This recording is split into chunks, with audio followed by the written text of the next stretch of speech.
এখানে আমি হাজার কোটি টাকার কিভাবে মালিক হতে হয় এটা বলবো না, তবে দারিদ্রতা থেকে কিভাবে মুক্তি পাওয়া যায় এটাই হবে এটার সমাধান।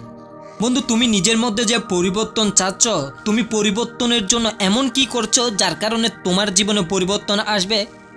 তোমার যদি স্কিল না থাকে, তোমার যদি ভালো চাকরি না থাকে, ভালো সঞ্চয়ের উদ্যোগ না থাকে, ভালো কাজ করার মন মানসিকতা না থাকে, তোমার যদি ব্যবসা করার মানসিকতা না থাকে, ঝুঁকি নিতে ভয় পাও, তাহলে তোমাকে কে কোটিপতি বানাবে?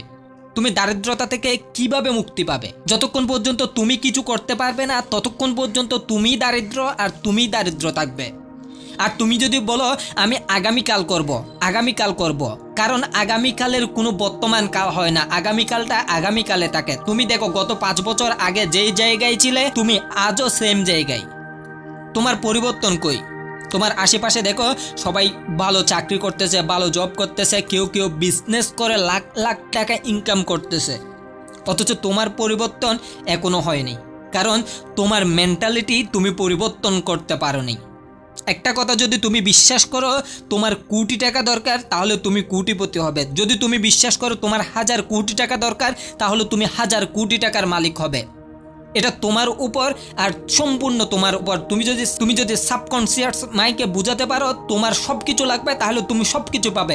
যতক্ষণ পর্যন্ত তুমি তোমার মাইন্ডকে সম্পূর্ণভাবে বুঝাতে সক্ষম নয়, ততক্ষণ পর্যন্ত পৃথিবীতে তুমি কিছুই পাবে না। আগে তুমি যদি কিছু পেতে চাও তাহলে তোমার মাইন্ডকে বুঝাও তোমার দরকার কেন দরকার এটা বুঝাও, আর দরকার কেন দরকার সেটা বুঝাও।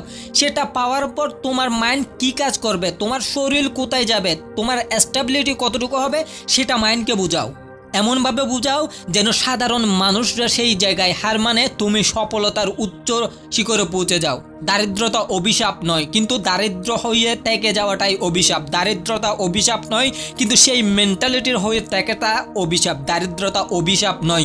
যদি তুমি যতক্ষণ পর্যন্ত সেটা অভিশাপ মনে করো ততক্ষণ পর্যন্তই অভিশাপ।